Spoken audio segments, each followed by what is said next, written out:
Assalamualaikum warahmatullahi wabarakatuh. Saya Lulu Lukiana dari Universitas Bina Sarana Informatika, Prodi Teknik Industri. Ingin membahas mengenai tugas pertemuan pertama untuk mata kuliah Pendidikan Kewarganegaraan.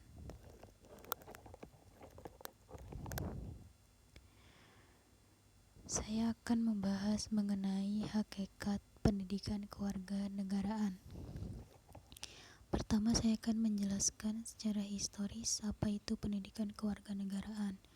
Secara historis telah dimulai jauh sebelum Indonesia diproklamasikan sebagai negara merdeka. Dalam sejarah kebangsaan Indonesia, berdirinya Organisasi Budi Utomo tahun 1908 disepakati sebagai Hari Kebangkitan Nasional, karena pada saat itulah dalam diri bangsa Indonesia mulai tumbuh kesadaran sebagai bangsa, walaupun belum menanamkan Indonesia. Setelah berdiri Budi Utomo, diikuti organisasi pergerakan kebangsaan lain seperti Syarikat Islam, Muhammadiyah, Indis Party, PSII, PKI, NU, dan organisasi lainnya yang tujuan akhirnya ingin melepaskan diri dari penjajahan Belanda. Nah, pada tahun 1928, para pemuda yang berasal dari wilayah Nusantara pun berikrar menyatakan diri sebagai bangsa Indonesia, bertanah air, dan berbahasa Persatuan Bahasa Indonesia.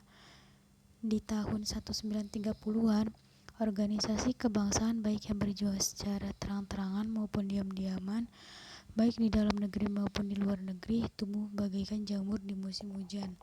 Secara umum, organisasi-organisasi tersebut bergerak dan bertujuan membangun rasa kebangsaan dan mencita-citakan Indonesia merdeka. Selanjutnya, saya akan membahas secara aspek sosiologi. Periode pasca kemerdekaan Indonesia tahun 1945 sampai saat ini, perjuangan mencapai kemerdekaan dari penjajah telah selesai. Namun tantangan untuk menjaga dan mempertahankan kemerdekaan yang hakiki belumlah selesai. Pidato-pidato dan ceramah yang dilakukan oleh para pejuang serta kiai-kiai di pondok pesantren yang mengajak umat berjuang. Upaya pendidikan kewarganegaraan pasca kemerdekaan tahun 1945 belum dilaksanakan di sekolah-sekolah hingga terbitnya buku Sifik pertama di Indonesia yang berjudul Manusia dan Masyarakat Baru Indonesia, yang disusun bersama oleh Mr. Supardo, MRM, Hutauruk, Suroyo Warsid, Sumarjo, Khalid Rosyidi, Soekarno, dan Mr. JCT Simorangkir. Pada cetakan kedua, Menteri Pendidikan, Pengajaran, dan Kebudayaan Prijono 1960 dalam sambutannya menyatakan bahwa setelah keluar dekret Presiden kembali kepada Undang-Undang Dasar 1945, sudah 14 sewajarnya dilakukan pembaharuan pendidikan nasional. Tim penulis diberi tugas membuat buku pedoman mengenai kewajiban-kewajiban dan hak-hak warga negara Indonesia dan sebab-sebab sejarah serta tujuan revolusi kemerdekaan Republik Indonesia.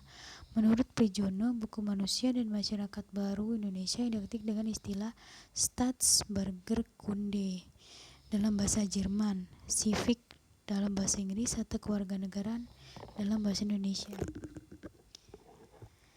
Selanjutnya saya akan membahas PKN secara politis. Mulai dikenal dalam pendidikan sekolah, dapat digali dari dokumen kurikulum sejak tahun 1957, sebagaimana dapat diidentifikasi dari pernyataan Sumantri di tahun 1972 bahwa pada masa Orde Lama mulai dikenal istilah kewarganegaraan, sivik, dan pendidikan kewarganegaraan. Pada masa Orde Lama sekitar tahun 1957, isi mata pelajaran PKN membahas cara pemberolehan dan kehilangan kewarganegaraan, sedangkan dalam sivik lebih banyak membahas tentang sejarah kebangkitan nasional, UUD, pidato politik kenegaraan yang terutama diarahkan untuk nation and character building bangsa Indonesia. Sebagaimana telah diuraikan di atas, bahwa secara historis PKI di Indonesia senantiasa mengalami perubahan, baik istilah maupun substansi sesuai dengan perkembangan peraturan perundangan, iptek, perubahan masyarakat, dan tantangan global. Nah, di sini saya akan membahas beberapa faktor penghambat untuk terciptanya kesadaran berbangsa dan bernegara. Yang pertama, rasa malu berbangsa dan bernegara Indonesia. Nah, contohnya tuh kita tuh malu jika ingin berpendapat tentang korupsi, sehingga menyebabkan korupsi semakin merajalela. Kita tuh malu dan takut untuk mengatakan kebenaran. Nah, yang kedua, ketidaktahuan akan nilai-nilai positif atau kekayaan negara Indonesia. Misal, DPRD atau menteri yang dikasih pendapatan lebih disalahgunakan untuk kepentingan pribadi, bukan untuk rakyat Indonesia yang seharusnya diberikan kepada rakyat, tetapi untuk dipakai sebagai kepentingan pribadi, dan itu tuh tidak boleh. Nah, yang ketiga, merosotnya tingkat keamanan negara Indonesia. Misalnya itu masyarakat mudah dihasut, melemahnya sikap saling peduli antar sesama.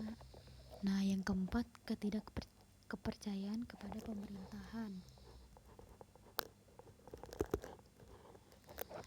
Yang kelima, ketiadaan kesahajaan para pemimpin. Selanjutnya, ketidaktegasan hukum yang berlaku. Nah, sekarang tuh hukum, kalau kita istilah kasarnya, kalau bukan orang berada, itu pasti bakalan hukumnya tuh pasti bakal lebih berat atau lebih panjang banget ditindaklanjuti. Tetapi jika orang berada, pasti hukumnya itu bakalan stuck dan berhenti di situ, tidak ada kejelasan. Nah, itulah hukum di Indonesia. Selanjutnya, rasa ingin menonjolkan golongan masing-masing. Misal,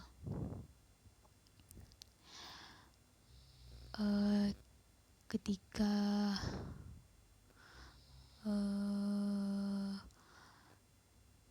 umat Nasrani merayakan Natal, mereka nyanyi-nyanyi, mereka pasang lagu sampai malam, mereka senang-senang, mereka berpesta. Nah, umat Islam ini tuh komplain keberisikan, mengganggu lingkungan sekitar. Nah, itu tuh tidak boleh. Selanjutnya, merosotkan nilai toleransi dan saling menghargai. Nah, itu tuh termasuk tuh di nomor 7 tadi yang saya sudah jelaskan. Selanjutnya, kurangnya kesadaran dari masyarakat Indonesia terhadap ancaman dan gangguan dari luar. Yang ke-10, dampak negatif dari kemajuan teknologi. Nah, yang ke-10 ini tuh benar-benar terlihat banget. Semakin maju teknologi, semakin kita banyak mengenal budaya-budaya dari luar itu seperti apa. Nah, sehingga budaya-budaya kita sendiri pun kita tidak menanamkan gitu. Kita lebih menanamkan budaya-budaya luar yang lagi ngetren. Selanjutnya, ada ketidakpuasan terhadap ketimpangan dan ketidakmerataan hasil-hasil pembangunan.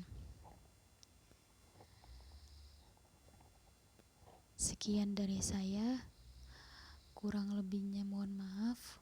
Wassalamualaikum warahmatullahi wabarakatuh.